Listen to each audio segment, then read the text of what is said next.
यदि म गएँ भने आकाशलाई केही नभन्नु, चन्द्रमालाई पनि मेरो नाम फुसफुसाउन नदिनु। म थाकेँ उज्यालोसँग लड्न, अब अँध्यारो नै साथी हो।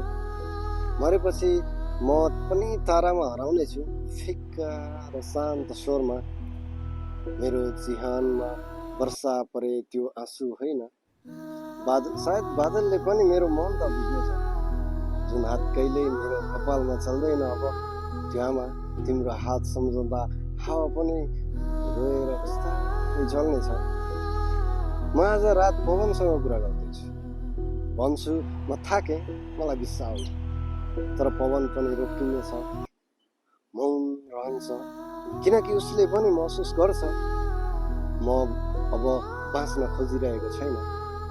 ए जीवन, तिमी किन यति कठोर भयौ? म तिम्रो सबै घाउको अर्थ खोज्दै हराएँ।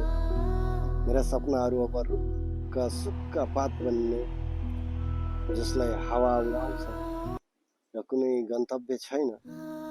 यदि कहिल्यै मेरो नाम सम्झना आयो भने मलाई मानवीय दुःखले होइन, सम्झनाले सम्झिनु, किनकि म मरे भने पनि तिम्रो आत्मा यो आकाशमा छ, अझै तिमीलाई हेर्दै मौन शान्त र अँध्यारोभित्र हराउँदैछ।